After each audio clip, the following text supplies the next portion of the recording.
Irmãos, o José da Silva é casado, ele tem 2 filhos, na verdade um filho e uma filha, o Bruno e a Gabi. O Bruno, ele gosta muito de pescar, assim como o pai dele, o José.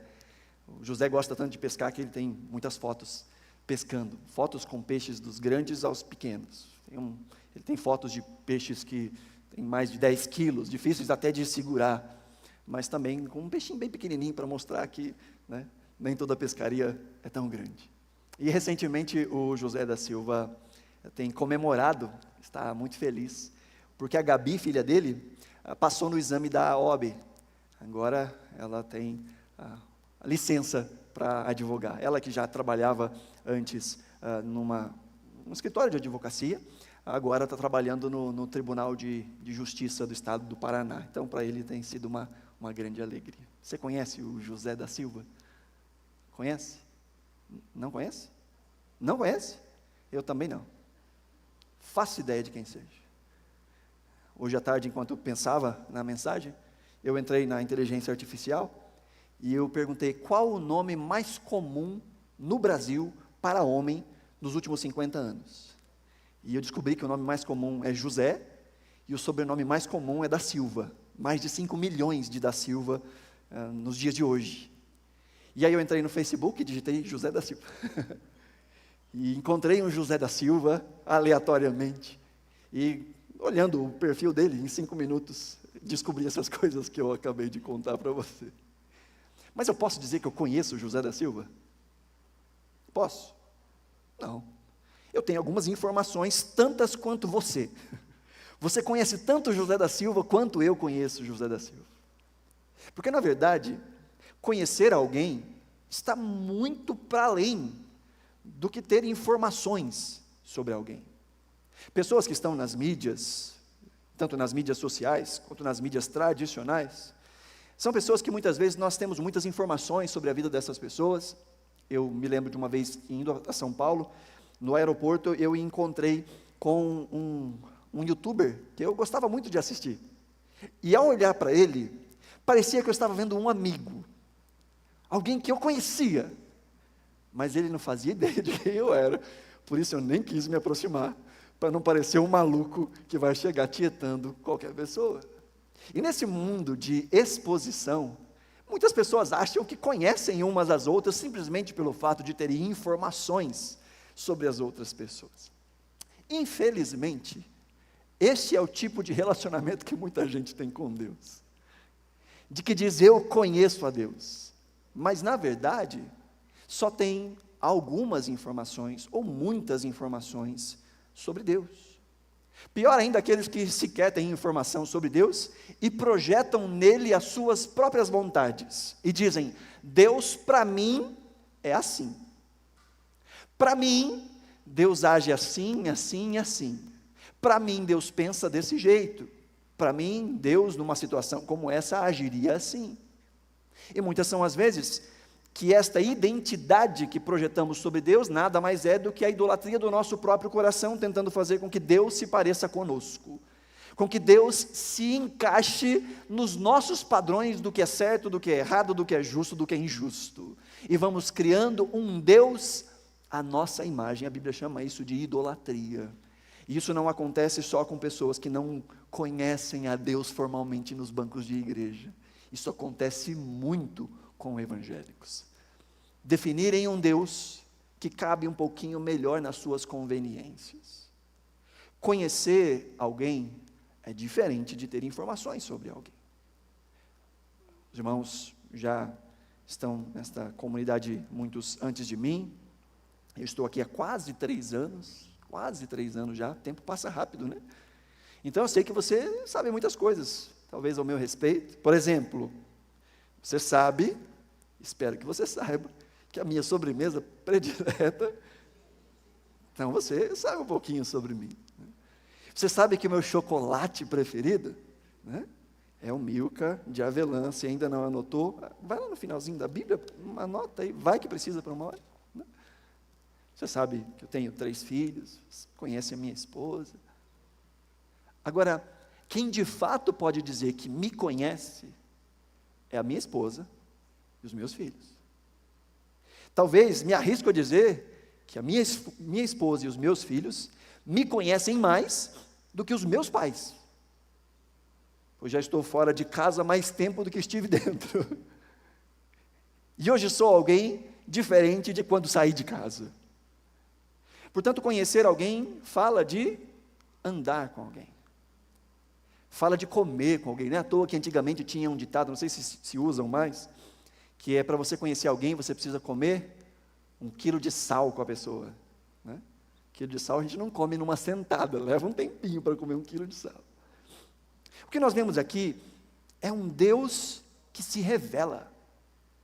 O texto que está diante de nós está dentro daquela narrativa que nós já estamos pensando desde a última semana, daquilo que Deus faz em nós primeiro, para que depois possa fazer através de nós. E isso só pode acontecer no encontro. É encontrando a Deus, é conhecendo a Deus, é nesse desenvolvimento de um relacionamento com Deus que as nossas atitudes são moldadas, senão é só religião. Uma vez que eu entendo quem é Deus, na particularidade, na intimidade, no dia a dia, no viver diário, o meu desejo é replicar as ações que Ele mesmo teria. Então a minha vida prática nada mais é do que uma extensão do meu conhecimento inteiro ou interno de quem Deus é. Fora isso, eu só estou praticando religião, como qualquer outro pratica religião baseado em qualquer outra coisa. Eu só estou sendo moral, como qualquer outra pessoa pode ter os seus lapsos de moralidade baseado em qualquer outra coisa. Agora, é só conhecendo a Deus de fato, que isso se torna, para mim, estrutura de vida, desejo de viver. É por isso que nós dizemos que o Evangelho, uma vez entendido, ele redunda em ações. Agora, eu posso ter muitas ações sem o entendimento do Evangelho e eu só tenho religião. Moisés fez grandes coisas. Nós pensamos um pouco sobre isso. A vida de Moisés dividida em 3 períodos de 40 anos. Durante 40 anos ele cresceu na corte do Egito, construindo uma identidade meio bagunçada, meio híbrida. Ele que era um descendente de hebreu, ele que tinha o seu povo hebreu, que foi inclusive criado pela sua mãe, mesmo depois de já estar na corte de Faraó, durante a sua infância, até que foi desmamado, por assim dizer, e foi então de fato ser recebido como filho da filha de Faraó. Moisés construiu uma identidade essa que era uma confusão para ele mesmo.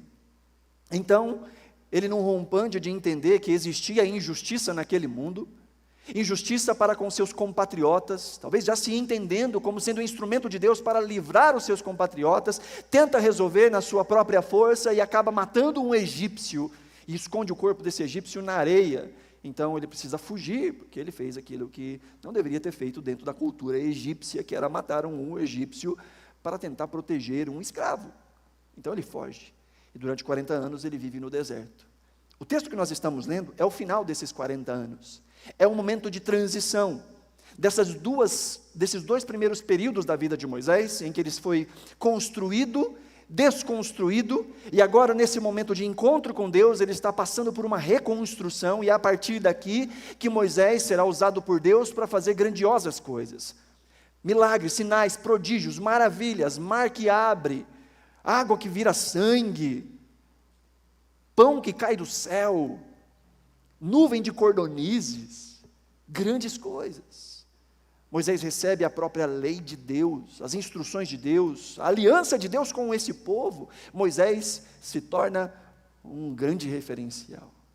Mas tudo isso só acontece após o encontro, após este momento de estar a sós com Deus. E o texto nos fala aqui como foi isso. E é bom nós pensarmos um pouco em como Deus encontrou Moisés, ou como Moisés foi encontrado por Deus, porque isso fala muito também conosco. Vemos aqui nos primeiros versículos que Moisés estava fazendo aquilo que ele sempre fazia. O texto diz que Moisés pastoreava, no verso 1, o rebanho do seu sogro Jetro, que era sacerdote de Midian. A intenção do texto aqui, o verbo que aqui é traduzido por pastorear, no seu original, ele tem um senso de continuidade. É como se o texto estivesse dizendo: Moisés pastoreava os rebanhos do seu sogro Jetro. Ou seja, era mais um dia comum, era mais um dia ordinário. E sabe, são nesses dias que Deus nos encontra, nos dias ordinários, nos dias comuns, na vida. Às vezes a gente olha para essa situação e de fato ela tem uma pirotecnia por trás de toda ela, né? Mas isso acontece na vida, é no dia a dia de Moisés. Ele estava cuidando, quem te viu, quem te vê, né, Moisés? Moisés que estava lá na corte do faraó, agora está fedendo cocô de ovelha, no meio do deserto, cuidando de ovelha que nem é dele, indo para um lado e para o outro.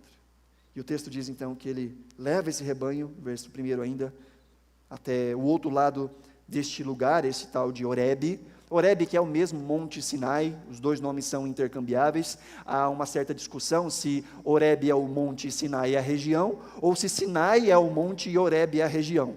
Mas são intercambiáveis. Tanto que aqui é chamado de o Monte de Deus. É o monte onde depois que o povo sai do Egito, vai ter um tempo, vai ficar um ano ali, ao pé deste monte, onde vai receber o selo da aliança de Deus, as tábuas da lei.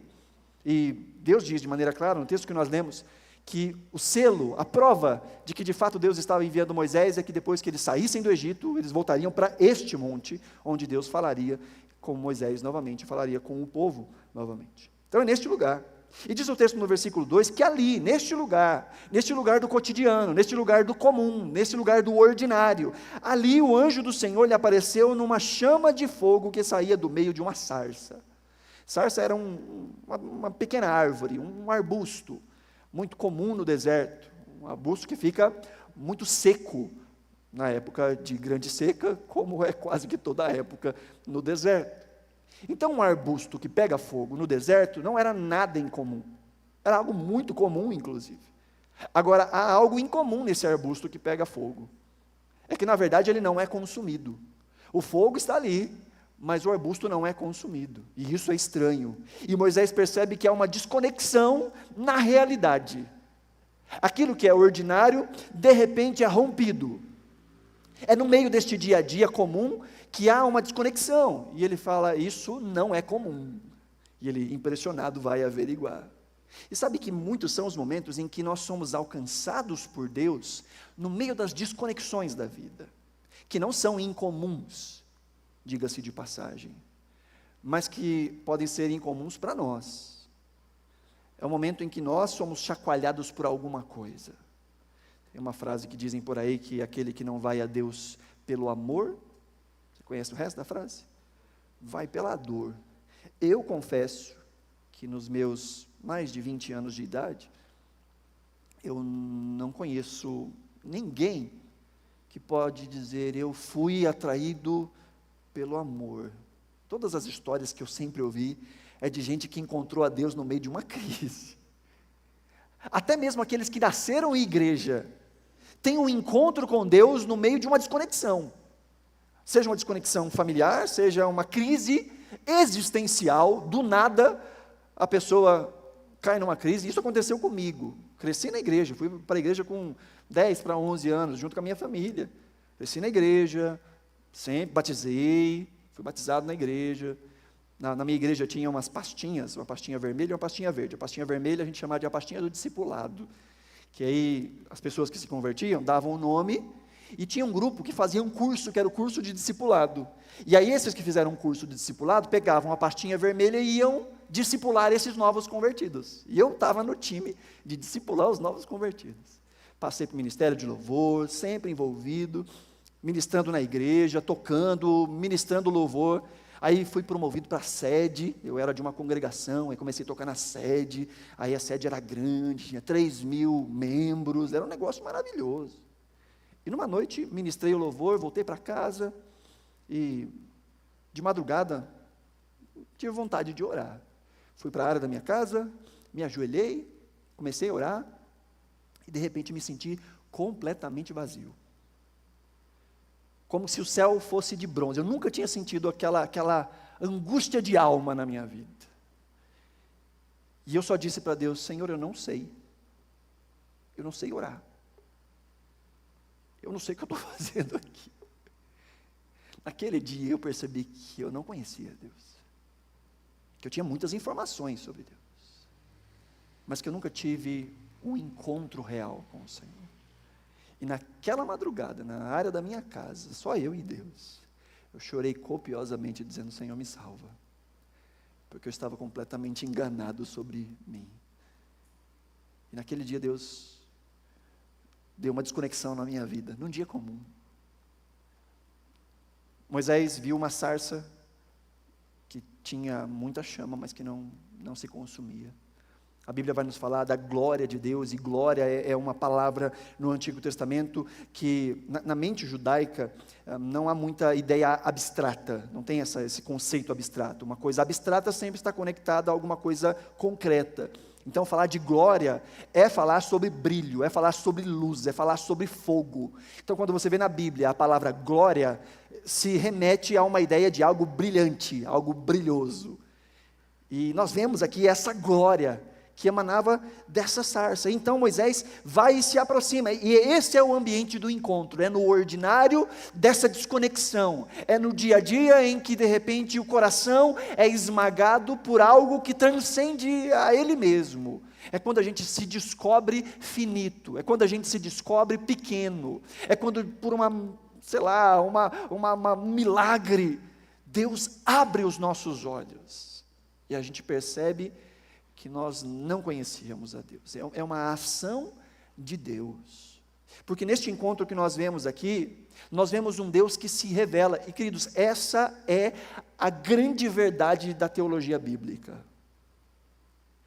Há um Deus criador de todas as coisas, que é infinito, é gigante, é alto e exaltado, que não cabe nas nossas concepções e nas nossas descrições de quem é Deus. A gente não consegue descrever Deus, não dá.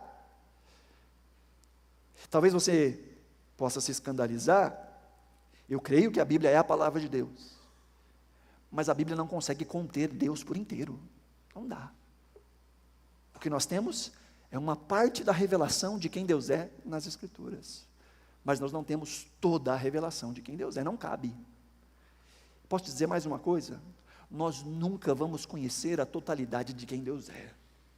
Vamos passar a eternidade diante da sua face, conhecendo e nos deslumbrando com quem Ele é, e nunca chegaremos ao fim. Porque se Deus coubesse nas nossas capacidades de interpretá-lo, de contê-lo, Ele não seria mais Deus. Como pode o finito entender o infinito?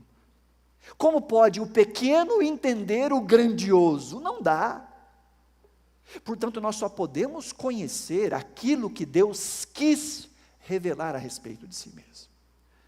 Alguns dizem que teologia é o estudo sobre Deus, mas Deus não pode ser estudado. Teologia é o estudo a respeito da revelação que Deus faz a respeito de si mesmo. Isso a gente pode estudar.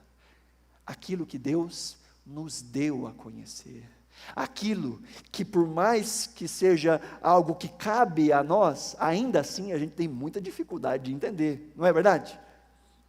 O que a gente tem é uma parte do todo do que Deus é, e essa parte já é complicado da gente entender, não é? Fala a verdade.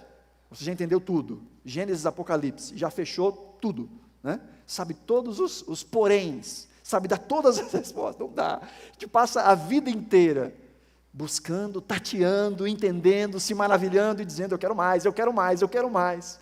Por isso que eu não consigo entender crente que não busca estudar a Escritura. Eu não consigo entender, eu não consigo.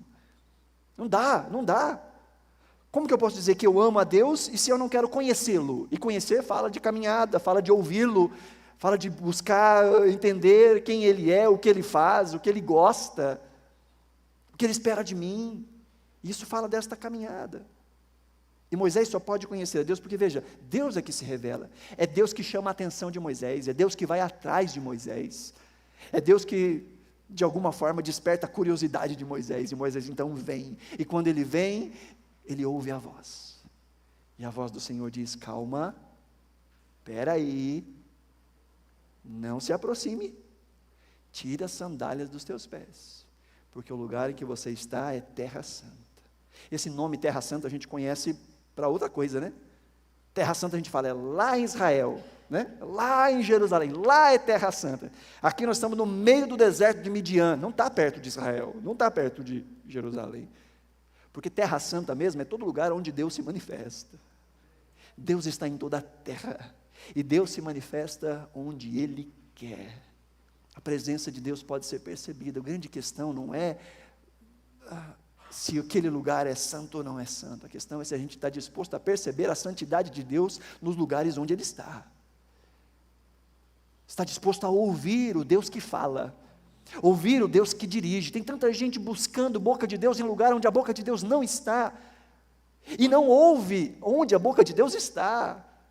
Quer respostas em lugares onde Deus não fala, e se esconde, fecha o lugar onde Deus fala. Pastor Augusto Nicodemos diz que se você quer ouvir a voz de Deus, ele diz, leia a Bíblia. E ele diz, se você quer ouvir a voz audível de Deus, leia a Bíblia em voz alta. Deus fala conosco. E Moisés então ouve Deus dizendo, não se aproxime, este lugar é santo. Esse ato de tirar as sandálias, isso era comum à época. Nós temos inclusive alguns achados arqueológicos de desenhos egípcios, em que nós vemos egípcios diante das suas divindades com as sandalinhas, segurando as sandalinhas nas mãos. Esse era um símbolo de reverência. Assim como existem em outras culturas, outros símbolos de reverência. Em alguns lugares as pessoas tiram o chapéu diante de uma igreja. Eu lembro que no interior a gente via muito disso. A pessoa passava na frente da igreja, ela tirava o chapéu, né? Ou então entrava num lugar ali que ela considerava santo, tirava o chapéu. Os judeus, eles colocam um chapéuzinho, o kippá. Estou até pensando em adotar o kippá, por não motivos religiosos, mas por motivos estéticos mesmo. Mas é o jeito de mostrar a sua reverência. Naquela cultura, tirar as sandálias era uma questão de reverência diante de uma divindade. Então Moisés sabia, eu estou diante de Deus. Deus que é santo. Tão santo que o lugar onde Ele se manifesta se torna santo.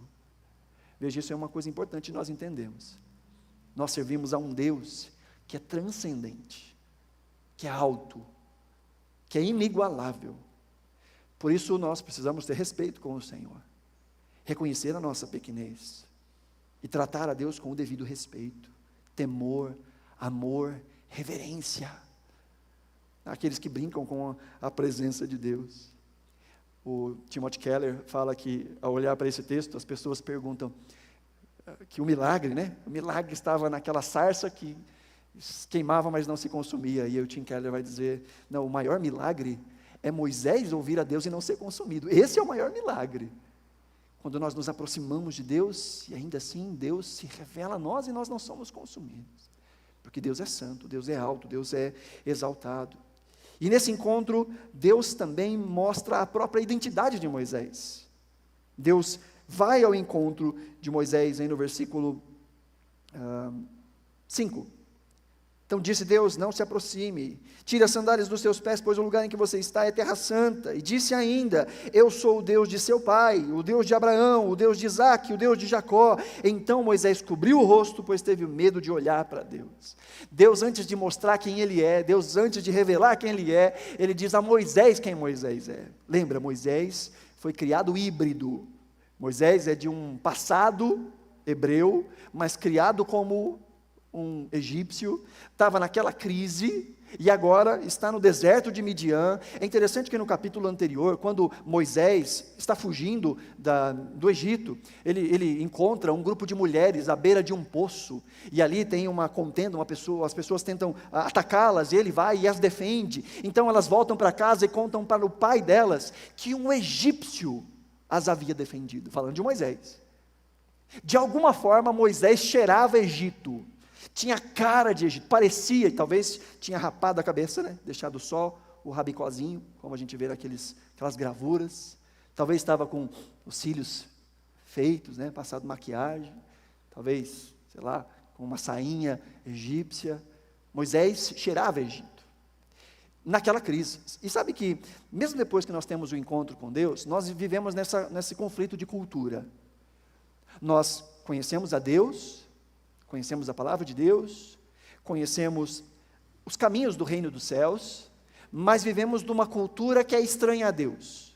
Estamos cercados de valores, de pensamentos, de diretrizes que são estranhas ao reino de Deus, e muitas são as vezes que podemos mesclar a nossa vida espiritual com este mundo, e criarmos um tipo de religião que é a mescla dessas duas coisas. Então Deus tem que funcionar dentro da lógica desse mundo, dentro da lógica do ter, dentro da lógica do conseguir. Então Deus passa a operar agora nos padrões, por exemplo, do consumismo. Então Deus é bom se Deus me der, se Deus fizer o que eu quero. Então Deus é bom quando Ele faz, porque ter, se sentir bem, parecer bem e ter muitos bens, isso é o sinônimo de felicidade. Logo, Deus tem que me dar essas coisas porque Deus me quer feliz. Essa é a teologia da mescla deste mundo com essa ideia de reino de Deus. Deus me ama, está escrito na Bíblia que Ele me ama, amém. E porque Ele me ama, Ele vai me dar casa, carro, do bom e do melhor, férias 2 vezes por ano, um contra-cheque bem gordinho, e daqui a pouco eu já paro de trabalhar, e vou aposentar com um triplo do que eu ganho agora, porque o meu Deus é Deus de milagre, aleluia!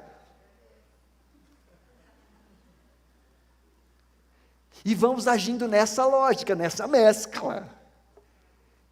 E é no encontro com Deus, que Deus confronta quem a gente é e repete quem a gente é. E Deus diz para Moisés: Moisés, eu sou o Deus do seu pai, o Deus dos seus antepassados Abraão, Isaque e Jacó. Moisés, você vem desta família de gente da promessa. Moisés, você é de uma outra estirpe, você é de um outro reino. Você estava no Egito, mas você não é egípcio. O seu pedigree é outro, Moisés. E muitas são as vezes que Deus tem que nos lembrar, nós estamos nesse mundo, mas nós não somos desse mundo. A oração de Jesus não é para que nós fôssemos tirados desse mundo, mas para que nós fôssemos livres do mal. E nesse mundo nós somos sal e somos luz. Nós não pertencemos, nós somos forasteiros aqui. E Deus fala: Moisés, eu sou o Deus da sua família. A sua família vem de Abraão, vem de Isaque, vem de Jacó. Eu tive uma aliança com os seus antepassados. Moisés, você vem dessa genealogia. Moisés, você é do meu povo. Porque nessa identidade que Deus mostra, Ele também mostra a nossa identidade. Porque é conhecendo a Deus que a gente se conhece. A gente só pode entender de fato quem a gente é quando a gente passa a caminhar e a descobrir quem Deus é. Porque afinal nós fomos criados à imagem e à semelhança de Deus. E se queremos achar o nosso propósito, se queremos descobrir o que é que nós somos e para que a gente serve, precisamos olhar para aquele que é. Porque nós somos de maneira derivada. Deus é. Nós passamos a ser a partir de Deus. Por isso Ele é o alvo. Por isso Ele é o modelo. Por isso Ele é o exemplo. E à medida em que eu conheço a Deus, eu me conheço. E eu conheço o quão distante eu estou de ser aquilo que Deus me fez para ser. Quanto mais eu conheço a Deus, mais eu posso olhar para mim e ver o que em mim ainda não se parece com Deus, e eu busco tirar, eu busco expurgar da minha vida aquilo que não pertence a quem Deus é. Isso nesse exercício constante de reconstrução da minha identidade do lado de cá, enquanto ainda luto com o pecado. João vai dizer que naquele dia, quando nós encontrarmos com Cristo como Ele é, nós seremos. Mas isso é lá. Aqui nós lutamos. Aqui a gente faz o autoexame, faz o check-up, todo culto, toda oração, toda vez que a gente abre a Bíblia, a gente faz o autoexame. Uma coisa que a gente não pode esquecer, que todas as vezes que a gente abre a Bíblia, no nosso tempo devocional, precisamos ler o texto e fazer a seguinte pergunta: o que isso tem a ver comigo? O que isso tem a ver comigo? E aplicar a palavra aos nossos corações, à nossa vida. E Moisés então tem este encontro em que ele passa a ver quem ele é. E o texto diz no versículo 7, mostrando mais sobre quem é Deus: e disse o Senhor, de fato tenho visto, presta atenção, tenho visto a opressão do meu povo no Egito, tenho escutado o clamor por causa dos seus feitores, e sei o quanto eles estão sofrendo, por isso desci para livrá-los das mãos dos egípcios e tirá-los daqui para uma terra boa e vasta, onde há leite e mel com fartura, terra dos cananeus, hititas, amorreus, ferezeus, heveus e jebuseus. Veja, Deus é um Deus que é transcendente, que é alto e exaltado, mas é o Deus imanente, é o Deus que se envolve, é o Deus que entra na realidade, é o Deus que se dá a conhecer, porque nós só podemos conhecer a Deus se Deus se der a conhecer, e esse Deus que se dá a conhecer é o Deus que mostra que se importa com a sua criação. Deus não é indiferente com a sua criação. Há uma religião ou uma filosofia por trás de uma religião que é chamada de deísmo. O deísmo diz que de fato existe um Deus, e que esse Deus criou todas as coisas, como a gente crê, mas esse Deus, depois que criou, caiu fora e não se mete com mais nada. É como um grande relojoeiro, que montou todas as peças do relógio, deu corda no relógio e deixa que agora o relógio se vire sozinho, não se envolve, não entra na vida de ninguém. E há muitas pessoas que pensam até assim, né? Não vou orar para Deus, Deus tem tanta coisa para fazer, né? Como é que eu vou apresentar a minha oração diante de Deus? Tanta coisa para Deus resolver, está ocupado a semana inteira fazendo um tanto de coisa, e eu vou apresentar isso diante de Deus? É gente que acha que Deus não se envolve com a sua criação. O que nós vemos aqui é um Deus que se importa, é um Deus que conhece dor, é um Deus que se volta para a dor, que ouve a dor, que ouve o choro, que vê, que contempla. E ele diz: Moisés, eu ouvi, e eu vim para fazer alguma coisa. Eu desci, diz o texto, eu desci para livrá-los, para tirá-los, para levá-los a uma nova terra. E o texto diz, verso 9, pois agora o clamor dos israelitas chegou a mim, e tenho visto como os egípcios os oprimem. E esse Deus que se envolve, verso 10, Deus diz: eu vim resolver, Moisés, eu vim livrar, então vai. Legal isso, né? Eu ouvi e eu vou fazer um negócio, Moisés, eu vim para livrar, então pode ir. Porque esse Deus que se revela, Ele nos mostra que Ele escolheu agir nesse mundo por meio de nós, por meio do seu povo. O Deus que criou todas as coisas a partir do nada, continua a criar, continua a sustentar e continua a fazer por meio do seu povo. Deus vem para acabar com a injustiça. E Ele diz: Moisés, e eu vou fazer isso por meio de você. Queridos, isso continua sendo verdade. Nós oramos para que Deus haja, transforme, mude, mas de Gênesis a Apocalipse o que nós vemos é um Deus que age nesse mundo através de nós, por meio do seu povo, por meio da sua igreja. É o Deus que cura feridas, é o Deus que alimenta famintos, é o Deus que visita doentes e encarcerados, é o Deus que veste os que estão nus, é o Deus que alimenta os que estão famintos, isso por meio do seu povo.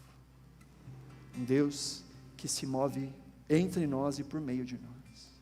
Por isso Ele diz: Moisés, eu vou fazer algo, e esse algo envolve você. E essa continua sendo uma verdade. Deus continua agindo nesse mundo, à medida em que a gente age. Deus pode agir de maneira imediata, sem mediações. A gente chama isso de milagre, a gente chama isso de maravilha. Mas milagre é sobrenatural, ou seja, não acontece o tempo todo. Deus se move no natural, por meio do seu povo. E à medida que conhecemos a Deus, conhecemos quem Ele nos fez para ser, não só para nós, mas para fora de nós, para frutificarmos, para abençoarmos, para ministrarmos transformação através dos nossos atos transformadores, para sermos estes que movem as coisas e que moldam as coisas ao redor à medida que a gente vive para a glória de Deus. Esse aqui foi o chamado de Moisés. Moisés foi chamado para ir para o Egito, confrontar Faraó e tirar o povo do Egito. A gente tem o nosso chamado, mas o princípio é o mesmo. Deus continua agindo e transformando o mundo que a gente vive, à medida em que a gente vive de maneira transformadora.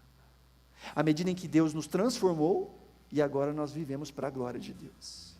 Então nós minimizamos as dores, nós minimizamos as injustiças, nós buscamos reparar, aquilo que fizeram, ou aquilo que a gente fez.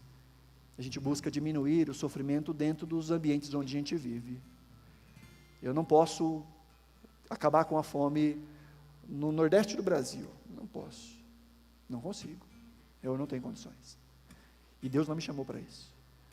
Mas eu posso acabar com a fome que eu consigo alcançar. Aqueles que estão ao meu redor. E junto com os meus irmãos eu consigo ir um pouco além. E talvez eu possa acabar com a fome num bairro, numa rua, numa comunidade. Talvez junto com outros irmãos a gente consegue ser justiça em outros lugares. Mas à medida em que nós vamos caminhando nesta revelação de quem Deus é, nós vamos caminhando também na revelação para esse mundo de quem Deus é, por meio dos nossos atos transformadores, redentivos. E Moisés tem esse encontro com Deus. Para encerrar, nós vemos aqui a outra pergunta de Moisés. Moisés faz a primeira pergunta, ele diz: quem sou eu? Versículo 11, quem sou eu para me apresentar ao faraó e tirar os israelitas do Egito? E a resposta de Deus é: eu estarei com você. Que resposta estranha, né? Senhor, quem sou eu? Deus nem responde, porque não faz diferença. Moisés, quem você é? Não faz a menor diferença. A questão sou eu.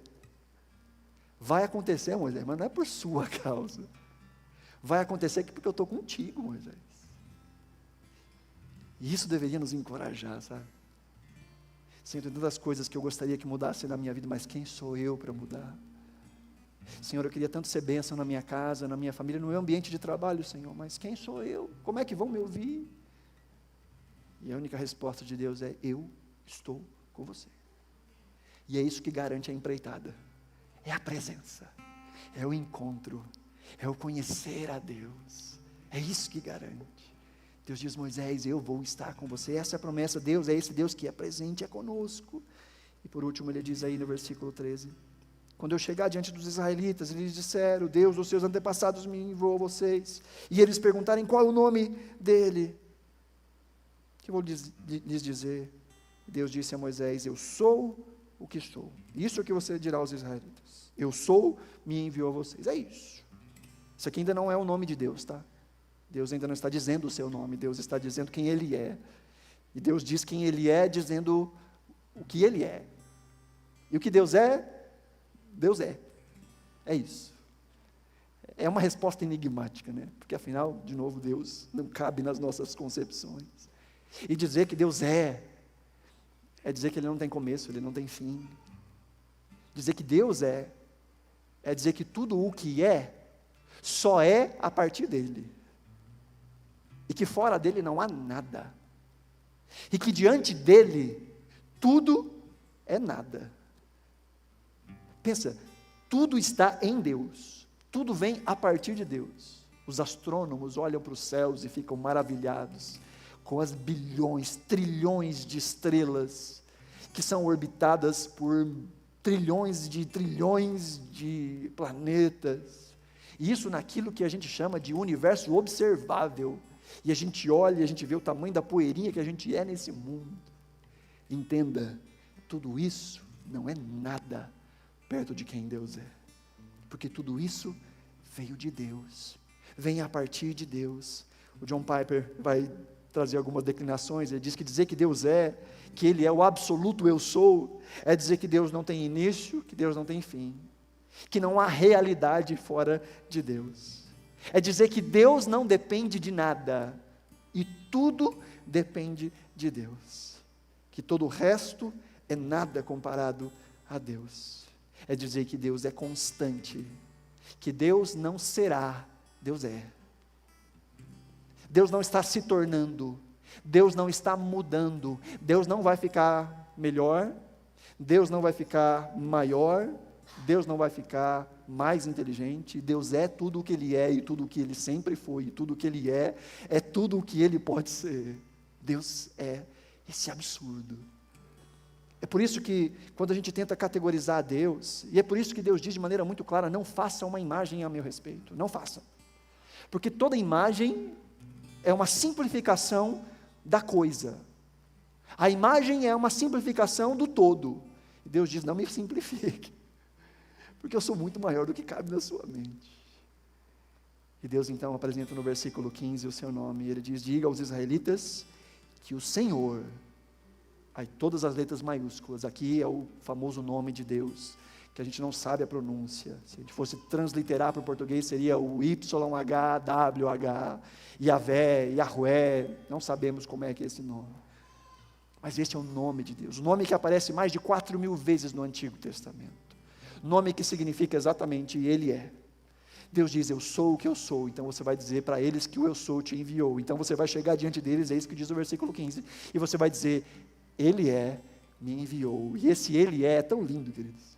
Essa palavra, ela é ao mesmo tempo passado, presente e futuro. Acho que a versão mais completa, a forma mais completa da gente definir, traduzir esse nome, como algumas versões internacionais trazem, a palavra é eterno. Ele é o eterno, que não tem começo, não tem fim, Ele só é. E Ele é este que tem uma aliança, e que nessa aliança Ele se move. Este é Deus. Amém, queridos? E essa palavra aponta para o futuro também. Muitas vezes traduzida por eu serei o que serei. Porque fala muito da caminhada. Deus dizendo, eu vou ser lá na frente aquilo que você precisa e aquilo que você de fato precisa. Porque é assim que a gente conhece a Deus. Na caminhada. No dia a dia. E Deus vai nos suprindo e vai nos ensinando na caminhada. Nós só conhecemos a Deus no caminho, o caminho. E à medida que caminhamos, somos revelados a nós mesmos, conhecemos o nosso coração e também conhecemos quem é Deus. É na caminhada. Mas aqui nós estamos olhando para a antiga aliança. Hebreus capítulo 1 vai nos dizer que Jesus é a exata expressão do ser de Deus. Que na face de Cristo, nós vemos Deus. E se queremos conhecer a Deus, precisamos conhecer a Cristo. Seus atos, as suas palavras, seus ensinos. Copiar os seus atos, as suas palavras, os seus ensinos. E não só isso, Hebreus ainda vai dizer, que é por meio de Jesus, por um novo e vivo caminho que Ele abriu por meio do seu sangue, que nós temos livre acesso ao trono da graça. Então nós podemos nos relacionar com o Pai.